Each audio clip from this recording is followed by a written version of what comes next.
Que la paix soit sur vous, les Gaulois et les Gauloises, courageux résistants et opposants à la dictature sataniste, qui bientôt ne sera plus mondiale mais locale, puisque en France, la monarchie sera rétablie.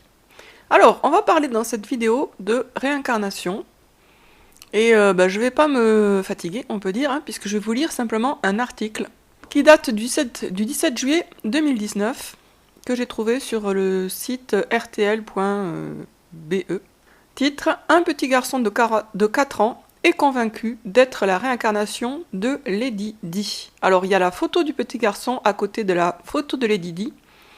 Et moi franchement je trouve qu'il lui ressemble. Autant le nez que la bouche, que les yeux. Il a vraiment une bonne ressemblance je trouve avec Lady Di. Il a l'air très gentil. Bon a priori il y a 4 ans on a toujours l'air gentil, mais il a vraiment de très beaux yeux qui ressemblent aux yeux de Lady Di. Billy, un Australien de 4 ans, prétend être la réincarnation de Diana Spencer, princesse de Galles. Son père, David Campbell, ne sait pas trop quoi penser des affirmations de son fils. L'animateur télé a écrit un édito dans le magazine irlandais Stellar pour raconter cette histoire étonnante. Lorsque son enfant avait 2 ans, il aurait dit en désignant une image de Lady Di : « Oh regarde, c'est moi quand j'étais une princesse. Mais un jour, les sirènes, les secours, sont venus et je n'étais plus une princesse. » Le père a été surpris par cette remarque qui faisait référence à l'accident de voiture qui avait coûté la vie de la princesse. Il a également été interpellé lorsque Billy a expliqué qu'il avait un frère prénommé John, comme Lady Diana. Lisa, son épouse, m'a rappelé que Lady Diana avait bien un frère, mais qu'il s'appelait Charles et non John. Seulement voilà, quand nous sommes allés sur la page Wikipédia de Lady Diana pour vérifier, nous sommes devenus blêmes, elle a bien eu un frère appelé John qui est mort 1 an avant sa naissance, raconte le père de famille. Billy aurait également mentionné ses 2 fils William et Harry. Le petit garçon a décrit les demeures royales britanniques alors qu'il n'a jamais été sur place. Il a parlé des licornes gravées sur les murs du château de Balmoral en Écosse. Lorsque l'on a reçu des amis écossais, il leur a dit qu'il était la princesse Diana et qu'il avait l'habitude d'aller dans un château appelé Balmoral. Il a ensuite indiqué qu'il y avait des licornes dessinées sur les murs de cette bâtisse. La licorne est l'animal officiel de l'Écosse et il y en a bien sur les murs du château. Comment peut-il savoir tout ça ? Il a 4 ans, a expliqué David. Billy a sans doute retenu tous ces détails en regardant un documentaire sur la vie de la princesse sans que ses parents le remarquent. Mais le fait que cet enfant soit persuadé d'être la réincarnation de Lady Di reste un véritable mystère. Non, c'est pas un véritable mystère, ça c'est mon commentaire. Eh bien nous avons tout simplement à faire un retour de Lady Di. Donc, il y en a qui m'ont dit « Ah, tous les gens qui pensent être la réincarnation pensent toujours être la réincarnation de personnes célèbres. C'est ridicule. Mais les personnes célèbres se réincarnent comme les autres. » Voilà, du coup, c'est possible, c'est possible, quoi.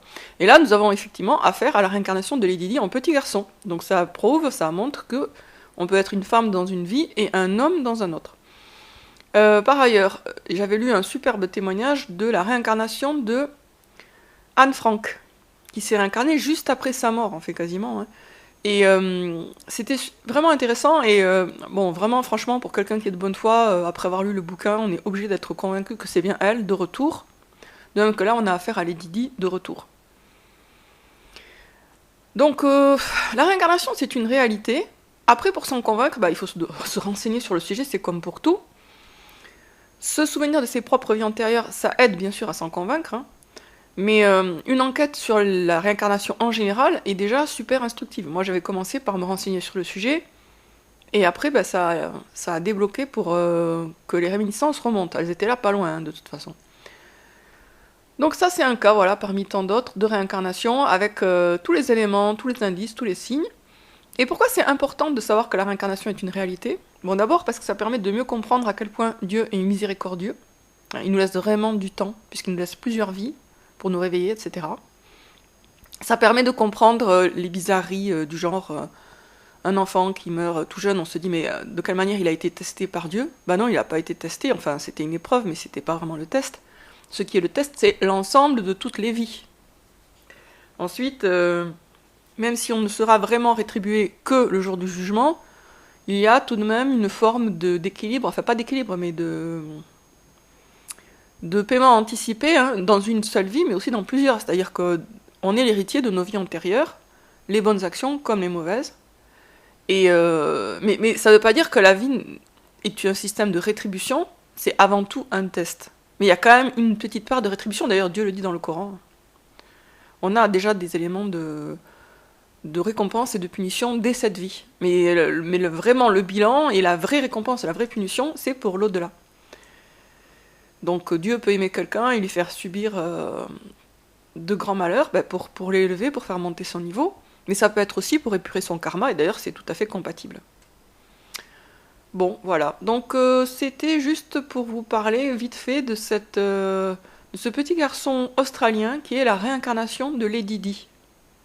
Et puis, comprendre que la réincarnation est une réalité, ça permet de vraiment supprimer la peur de la mort. Alors, en tant que croyant, sachant qu'on croit au jour du jugement, etc., normalement, on n'a pas peur de la mort. Cependant, on peut se dire, même si on a confiance en Dieu et qu'on pense que ça va, on a à peu près fait ce qu'il fallait dans cette vie, on peut avoir peur de partir en laissant des choses non terminées. Mais avec la réincarnation, on sait que si vraiment on a des choses à terminer sur Terre, Dieu nous y renverra, de toute façon. Puisque c'est logique et normal qu'on se réincarne. Donc il ne faut pas avoir peur de la mort, puisque même si vous mourrez là, par exemple, demain, si vraiment il y avait quelque chose d'important que vous n'avez pas fini sur Terre, eh bien Dieu vous renverra sur Terre, soit par une réincarnation classique, vous vous réincarnez, votre âme se réincarne dans un fœtus, à 4 mois, soit dans une réincarnation express, même si c'est un cas beaucoup plus rare. Et j'ai trouvé plusieurs exemples de réincarnation express, j'en ai trouvé en tout, je crois, maintenant 4. Des cas bien documentés. Alors, qu'est-ce que j'appelle réincarnation express? C'est peut-être pas d'ailleurs le bon terme. Il n'y a pas vraiment de terme en français pour en parler. C'est le fait de se réincarner donc dans un adulte. Donc lui, l'adulte, soit il meurt, soit son esprit part provisoirement ailleurs et puis reviendra plus tard. Et l'âme de la personne décédée rentre dans ce corps adulte. Ce qui fait que on fait l'impasse sur tout le côté gestation, enfance, etc. On se retrouve directement dans un corps d'adulte. Il y a un échange d'âme. Pas forcément un échange d'âme, puisque l'âme de la personne soit meurt, soit se retrouve ailleurs et puis revient. Enfin, il y a plusieurs cas. Mais en tout cas, l'âme de la personne décédée, elle est réintégrée dans un corps d'adulte. Et ça, moi, j'appelle ça une réincarnation express. Bon, après, on pourrait appeler ça aussi une réincarnation à l'âge adulte. Mais bon, c'est pour... ou alors la réincarnation classique et la réincarnation accélérée, rapide. Bon, je sais pas... Franchement, j'ai pas trouvé de bonne formule pour parler de ça. Il y en a qui parlent de walk-in, mais comme c'est de l'anglais, moi j'ai pas trop envie d'utiliser une expression anglaise. Si vous avez des idées, vous pouvez les suggérer en commentaire pour parler de cette réincarnation où l'âme de la personne décédée se retrouve projetée dans un corps adulte. Moi je dis réincarnation express dans le cas par opposition à l'autre, parce que l'autre, bon, elle est express aussi dans un certain sens, mais enfin il y a la grossesse, quoi. Donc on ne se retrouve pas directement à l'air libre. C'est pour ça que je crois que j'ai utilisé réincarnation express pour exprimer le côté très rapide, puisqu'on quitte encore un corps d'adulte, et hop, on se retrouve dans un corps d'adulte. Alors que dans l'autre cas, on quitte un corps, on se retrouve dans un fœtus dans le ventre de sa mère, et ce n'est que plusieurs mois plus tard qu'on voit le jour. Donc je crois que je vais rester avec réincarnation express, à moins que vous ayez quelque chose de vraiment meilleur à proposer. Donc oui, c'est important de savoir que la réincarnation est une réalité, dans la mesure où elle nous permet de comprendre que nous n'avons vraiment rien à craindre de la mort. Rien à craindre de la mort. Sauf bien sûr si on a trop de péchés sur la conscience, mais en réalité, si on est quand même dans une démarche de sincérité, de chercher à plaire à Dieu, de se rapprocher de Dieu, de faire le bien, on n'a rien à craindre de la mort, puisque si vraiment on n'a pas terminé quelque chose, Dieu nous renverra sur terre pour terminer.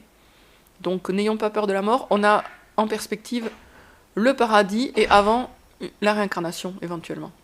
Sur ce, je vous dis à très bientôt les amis pour une prochaine vidéo.